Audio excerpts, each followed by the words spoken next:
मैं बिल्कुल भी आपका टाइम वेस्ट नहीं करूंगा। दीज आर द 14 स्टेप्स जिनके थ्रू आप सिर्फ अगले 24 आवर्स में अपनी अट्रैक्टिवनेस इंप्रूव कर लोगे। Step 1, puffy face and under eye. सुबह उठने के बाद थोड़ा पफी फेस होना बिल्कुल नॉर्मल है। फेस पे आइस लगाने से पफीनेस कम होती है और अंडर आई बैग्स भी हट जाते हैं। इन सिंपल वर्ड्स आपका फेस ज्यादा डिफाइंड लगता है। वैसे अंडर आई बैग्स की प्रॉब्लम डिहाइड्रेशन या फिर रात को ज्यादा नमक खाने से होती है। आइस क्यूब्स को डायरेक्ट स्किन पे मत लगाओ, एक कपड़े में लपेट लो ताकि स्किन ज्यादा ठंडी ना हो जाए, और आइस क्यूब को हमेशा मूव करते रहो ताकि कूलिंग इवनली अप्लाई हो। Step second, lips. क्रस्टी और चेप लिप्स किसी को भी अट्रैक्टिव नहीं लगते हैं। ये ज्यादातर डिहाइड्रेशन, कोल्ड या ड्राई वेदर की वजह से होते हैं। इसलिए सबसे पहले लिप्स को लिक करना बंद करो। लिक करने से लगता है कि जैसे आप लिप्स को हाइड्रेट कर रहे हो, लेकिन कुछ देर बाद वो और ज्यादा ड्राई हो जाते हैं। इसको फिक्स करने के लिए एलोवेरा, हनी या कोकोनट ऑयल में थोड़ा सा नमक मिला के लिप्स पे रब करो। बहुत ड्राई या कोल्ड वेदर में लिप बाम यूज करो ताकि लिप्स ड्राई ना हो। Step third, accessories. Watches, sunglasses और चेन्स आपके आउटफिट में एलिगेंस ऐड करते हैं। एक सर्वे में 354 वीमेन से पूछा गया तो 50% का रिप्लाई आया कि उनकी अटेंशन सबसे पहले मेंस की एक्सेसरीज पर जाती है, जिसमें सबसे ज्यादा नोटिसेबल एक्सेसरीज होती हैं वॉचेस। ये टाइमलेस होती है और हाई क्वालिटी के हो तो डिकेड्स तक चल सकती है। स्टेटस सिंबल भी होती है और ट्रस्टवर्दी बनाती है। इसके बाद सनग्लासेस लेना भी वर्थ इट है। सनग्लासेस सिमेट्री ऐड करते हैं, अटेंशन फेस पे आता है और डार्क अंडर आइज को भी हाइड करते हैं। चेन, एक सिंपल मेटल चेन से पूरा आउटफिट एलिवेट हो जाता है। ये न सिर्फ एक कन्वर्सेशन स्टार्टर होती है, बल्कि इससे दूसरों को दिखता है कि आप अपने अपीयरेंस का ध्यान रखते हो।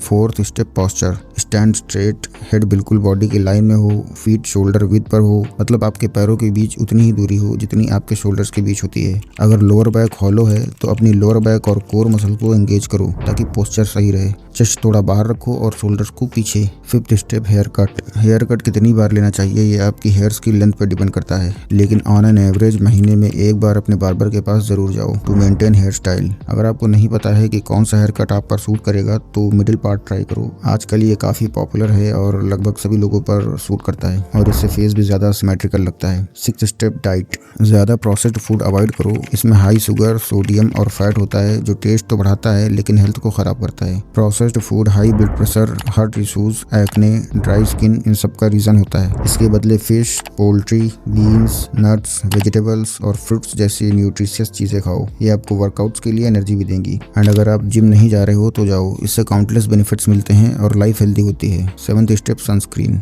सनस्क्रीन लगाना बहुत इंपॉर्टेंट है। यूवी रेज आपकी स्किन को डैमेज कर सकती हैं, स्किन में रिंकल्स तक हो सकते हैं। सनस्क्रीन आपकी स्किन को यंगर दिखाता है, ग्लो देता है, एक्ने और इन्फ्लेमेशन से भी फाइट करता है। कम से कम SPF 30 यूज करो, ये 97% यूवी रेज ब्लॉक करता है। Eighth step, perfume. Perfume dry skin पे यूज करते हो तो वो जल्दी उड़ जाता है, जैसे सूखी मिट्टी पे पानी डालना, सब सोख हो जाता है। इसलिए परफ्यूम लगाने से पहले स्किन को हाइड्रेट करो। अनसेंटेड बॉडी लोशन, मॉइस्चराइजर या वैसलीन लगाओ। ये ट्रिक लाइट परफ्यूम्स को भी डबल ड्यूरेशन तक टिकाए रखती है। Ninth step, body language. Slow movement दिखाते हैं कि आप काम, कॉन्फिडेंट और इन कंट्रोल हो, जैसे जॉन विक। फिक्शनल है बट उसका बॉडी लैंग्वेज परफेक्ट एग्जांपल है कामनेस और अथॉरिटी का। इवन स्ट्रेसफुल सिचुएशंस में भी वो रश्क नहीं लगता। एंड यही स्ट्रेटजी आप भी अपनी वॉकिंग और बिहेवियर में अप्लाई करो। 10th स्टेप, टंग। टंग पर बैक्टीरिया और डेड सेल्स जमा हो जाते हैं। 70% बैक्टीरिया ऐसे होते हैं जो बैड ब्रीथ का रीजन होते हैं, इसलिए टंग स्क्रैपर यूज करो। ये ब्रशिंग के कंपैरिजन में 60% ज्यादा बैक्टीरिया क्लीन करता है। डेली अपनी टंग को स्क्रैप करो, इससे आपको फ्रेश ब्रीथ मिलेगी और टेस्ट भी इम्प्रूव होगा। 11th step, grooming. अगर आप बियर्ड या मस्टैग रखते हो तो उसे क्लीन और सेट रखो। आईब्रोज भी फेशियल केयर का पार्ट होती हैं, ज्यादातर लोग इन्हें इग्नोर कर देते हैं। थिक और डार्क आईब्रोज मैस्कुलाइन लगती हैं। डार्क आईब्रोज के लिए डाई यूज करो, थिक आईब्रोज के लिए रोजमेरी ऑयल अप्लाई करो, इससे हेयर ग्रोथ बढ़ती है। आईब्रोज को शेप देने के लिए जो extra hair natural hair line के बाहर हो उन्हें रिमूव करो,